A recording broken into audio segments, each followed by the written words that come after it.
मित्रों, प्रधानमंत्री नरेंद्र मोदी इजराइल के दौरे पर उस वक्त पहुंचे जब अमेरिका और ईरान युद्ध के मुहाने पर खड़े हैं। कल जिनेवा में अमेरिका और ईरान के बीच मीटिंग होने वाली है, जिसका नतीजा तय करेगा अमेरिका और ईरान के बीच युद्ध होगा या नहीं होगा। ट्रंप चेतावनी दे चुके हैं, अगर जिनेवा में ईरान ने अमेरिका से डील नहीं की तो अमेरिका ईरान पर हमला कर देगा। यह युद्ध शुरू हुआ तो आज यहां पर प्रधानमंत्री मोदी मौजूद हैं, हो सकता है वहां ईरान हमला करे। इजराइल के अलावा ईरान भी भारत का मित्र देश है।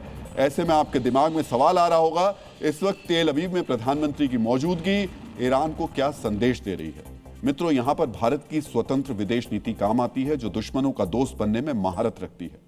भारत इजराइल के साथ भी खड़ा है और देश हित में ईरान के साथ भी अच्छे संबंध बरकरार है। और ये सिर्फ जुबानी बातें नहीं है, कूटनीतिक मंचों पर भारत ने इसे साबित भी किया है। 23 जनवरी को 2026 के दिन, यानी लगभग एक महीने पहले, भारत ने अमेरिका और इजराइल के खिलाफ ईरान का साथ दिया था। तब भारत ने संयुक्त राष्ट्र मानवाधिकार परिषद के एक प्रस्ताव के खिलाफ मतदान किया। इस प्रस्ताव में ईरान के अंदर हुए सरकार विरोधी प्रदर्शनों पर सरकार की कार्रवाई की निंदा की गई थी। ईरान की कार्रवाई को समाप्त करने की मांग वाला यह प्रस्ताव 47 देशों वाली परिषद में पारित हो गया था। परिषद के 24 सदस्यों ने प्रस्ताव के पक्ष में मतदान किया, जबकि 14 ने मतदान से परहेज किया। लेकिन भारत ने कुछ और देशों के साथ इसका विरोध किया था। इसके अलावा 12 सितंबर 2025 को भारत ने संयुक्त राष्ट्र महासभा में फिलिस्तीन का साथ दिया। भारत ने फिलिस्तीन विवाद के 2 राज्य समाधान यानी 2 स्टेट सॉल्यूशन का समर्थन किया। इजराइल 2 स्टेट सॉल्यूशन का विरोध करता है। इजराइल ईरान का जानी दुश्मन है, लेकिन इसके बावजूद भारत की इन भावनाओं का नेतन्याहू सम्मान करते हैं और इससे भारत और इजराइल की दोस्ती में कोई फर्क नहीं पड़ता है। इसके अलावा ईरान और फिलिस्तीन भी जानते हैं भारत इजराइल का दोस्त है, लेकिन उनका दुश्मन नहीं है। मित्रों, मिडिल ईस्ट में युद्ध का खतरा मंडरा रहा है, लेकिन रमजान के महीने में इस्लाम धर्म के तीसरे सबसे पवित्र स्थान अल-अक्सा मस्जिद में नमाज को लेकर भी विवाद चल रहा है। इजराइल ने रमजान में कुछ ऐसी पाबंदियां लगाई हैं जिसका मुसलमान विरोध कर रहे हैं। मित्रों, जी न्यूज की टीम इस समय इजराइल में मौजूद है।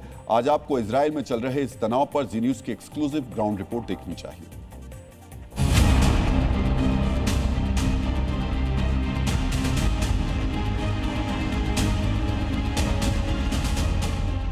ये परिसर मुसलमानों के लिए अल-अक्सा मस्जिद है, जबकि यहूदियों के लिए ये क्षेत्र टेम्पल माउंट है, जहां कभी प्राचीन मंदिर स्थित थे। लेकिन मुसलमान हो या फिर यहूदी, दोनों इस जगह को सबसे ज्यादा पवित्र मानते हैं। जो सामने आपको ये दीवार नजर आ रही है, इसको जो है पश्चिमी दीवार भी बोलते हैं और इसको वेस्टर्न वॉल इंग्लिश में कहते हैं। ये यहूदियों की, खासतौर से जूस की बहुत ही पवित्र जगह है। लेकिन इस दीवार के दूसरी तरफ की आपको तस्वीर दिखाएं तो अल-अक्सा मस्जिद है, जिसमें मुस्लिम जो है नमाज पढ़ते हैं। इससे पहले भी अल-अक्सा मस्जिद पर विवाद हुआ है। और मित्रों, एक बार फिर से आपको इजराइल की संसद में लेकर चल रहे हैं, जहां प्रधानमंत्री बेंजामिन नेतन्याहू संसद को संबोधित कर रहे हैं। ומכאן לים התיכון ולאירופה, והעמק, המסדרון היבשתי ימי הזה, יכול להתקיים ולשגשג רק אם יעבור דרך מדינות יציבות ובטוחות. ואין מדינות חזקות ובטוחות יותר בציר הזה מאשר הודו וישראל. संसद को संबोधित करेंगे। पीएम मोदी इजराइल में भारत के सैन्य शक्ति को मजबूती से साध रहे हैं, तो दूसरी तरफ योगी आदित्यनाथ जापान में भारत के अर्थतंत्र को मजबूत करने के लिए बड़े समझौते कर रहे हैं। ये 2 बड़ी खबरें हैं, लेकिन इस वक्त इजराइल के संसद में प्रधानमंत्री मौजूद हैं और वहां पर अब से थोड़ी देर बाद ही वो इजराइल की संसद को संबोधित करेंगे। कई महत्वपूर्ण रक्षा समझौते इजराइल के साथ होने हैं और इन समझौतों को लेकर के पूरी दुनिया की नजर लगी और टिकी हुई है।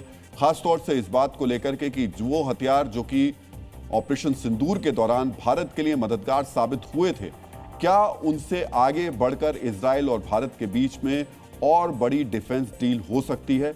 बहुत महत्वपूर्ण कल का दिन है खासतौर से, लेकिन उससे ज्यादा महत्वपूर्ण अब से कुछ पल के बाद में प्रधानमंत्री का संबोधन जो इजराइल की संसद में होने वाला है वो रहेगा, क्योंकि यहां से पता चलेगा बहुत सारे दशाएं खासतौर से इजराइल के आसपास के वो देश जो कि बहुत ध्यान से प्रधानमंत्री मोदी के इस भाषण को सुन रहे होंगे या सुनना चाह रहे होंगे। इसमें सबसे प्रमुख ईरान है।